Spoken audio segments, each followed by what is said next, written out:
प्यारे दोस्तों, आज 2 अक्टूबर महात्मा गांधी जयंती। 2 अक्टूबर को प्रतिवर्ष हम महात्मा गांधी जयंती जो है मनाते हैं। यानी 2 अक्टूबर को महात्मा गांधी का जन्म दिवस मनाया जाता है। तो इसी से संबंधित आज मैं आपके लिए महात्मा गांधी से संबंधित जो कुछ बातें महत्वपूर्ण हैं वो सभी बातें मैं आपके लिए लेकर आ चुका हूँ।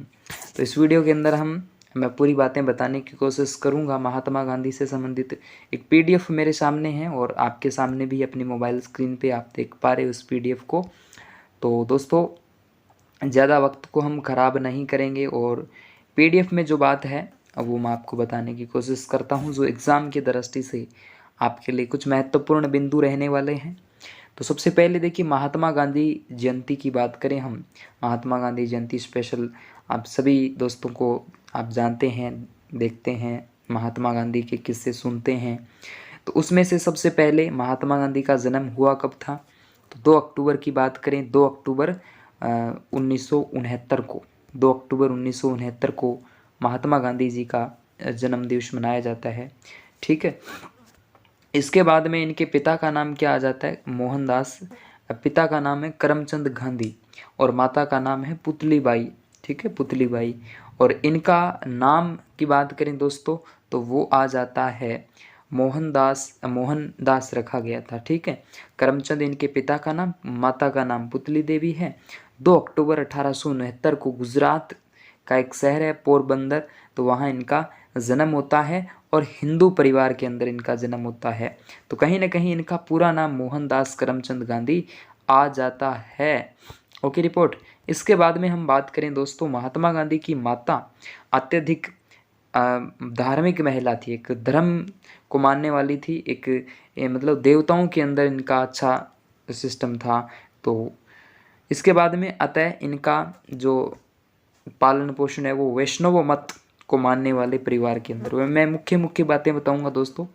जो वैष्णव मत होता है, हमारा वैष्णव धर्म होता है, उसको मानने वाले इसी परिवार के अंदर इनका क्या होता है दोस्तों?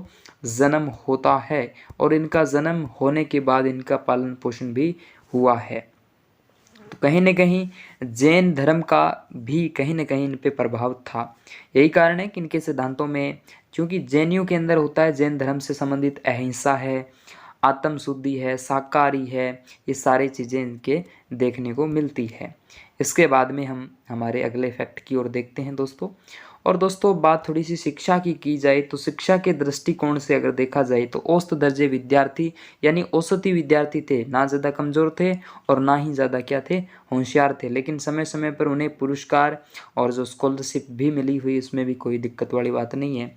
अंग्रेजी विषय के काफ़ी, इंग्लिश के अंदर ये काफ़ी होनहार विद्यार्थी थे उस टाइम, लेकिन भूगोल जैसे विषय उनका अच्छा नहीं था। ठीक है। और गणित के अंतर्गत भी ये ठीक है, भी एक परिचय है, मैं आपको बता देता हूँ, दे देता हूँ। ठीक है। इसके बाद में हम बात करें यहाँ फ़ॉन्ट थोड़ा अलग हो गया, मुझे लग रहा है ऐसा।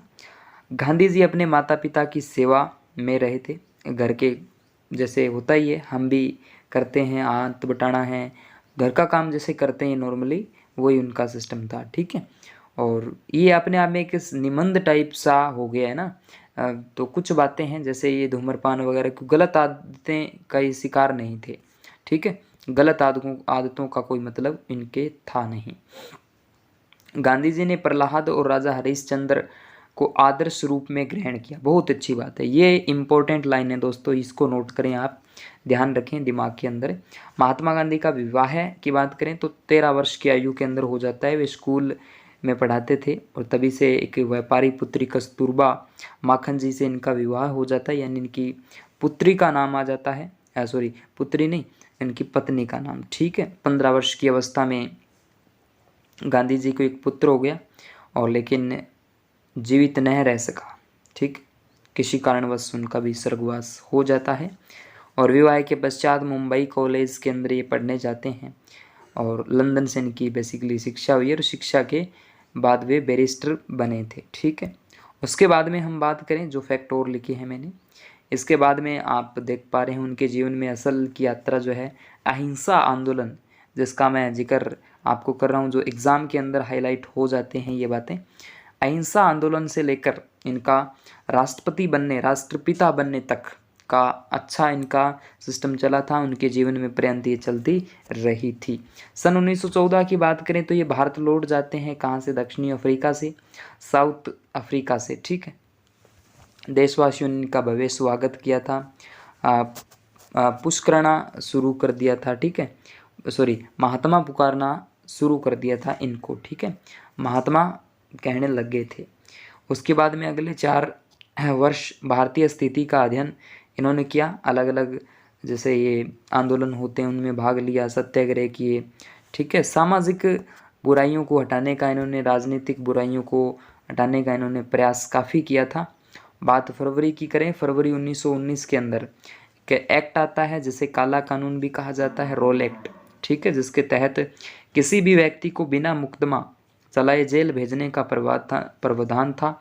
उन्होंने अंग्रेजों का इस चीज़ का विरोध किया कि कोई मुकदमा नहीं चले फिर भी जेल, ऐसा होने नहीं दूंगा मैं। तो गांधी जी ने सत्याग्रह आंदोलन की घोषणा की। इसके परिणाम स्वरूप एक ऐसा राजनीतिक भूचाल आया कि 1919 में बसंत समूचे उपमहाद्वीप के झकझोर दिया था, ठीक है। इसके बाद में यहाँ पर ये इस सफलता से प्रेरणा लेकर गांधी जी ने भारतीय स्वतंत्रता के लिए किए जाने वाले अभियानों में सत्याग्रह और अहिंसा के का विरोध जारी रखा था इन्होंने, और असहयोग आंदोलन का जिक्र हम करते ही करते हैं। और इसके बाद में मैं बता दूं आपको, सविनय अवज्ञा आंदोलन है, दांडी यात्रा है, भारत छोड़ो आंदोलन, ये मुख्यतः इनके आंदोलन जो हमारे एग्ज़ाम के अंदर हाईलाइट होते हैं। और गांधी जी इन सभी प्रयासों से 15 अगस्त 1947 को, 45 नहीं 47 है, और इनको हमारे देश को स्वतंत्रता प्राप्ति हो जाती है। ऐसे महान व्यक्ति के धनी महात्मा गांधी 30 जनवरी 1948 को नई दिल्ली, ठीक है, बिड़ला भवन, ये बिड़ला भवन है, और नाथूराम गोडसे के द्वारा गोली मारकर इनकी हत्या कर दी जाती है, ठीक है। ये बातें थी यहाँ से। और इसके बाद में कोई ज़्यादा लंबी चौड़ी कहानी नहीं है। 12वां नंबर यहाँ पर पॉइंट है, महात्मा गांधी के पूर्व भी शांति और अहिंसा के बारे में लोग जानते हैं, इससे कोई दो राय नहीं है, आप भी जानते हैं, मैं भी जानते हूँ। परंतु जिस प्रकार सत्याग्रह, शांति, अहिंसा के रास्ते पर चलते हुए अंग्रेज़ों को भारत छोड़ने पर मजबूर किया, उसका कोई उदाहरण विश्व इतिहास में देखने को मैं नहीं मिलता। उनकी यह यात्रा अहिंसा आंदोलन से लेकर उनके पिता बनने और उनके जीवन पर्यंत चलती रही थी, इसमें कोई दिक्कत वाली बात नहीं है।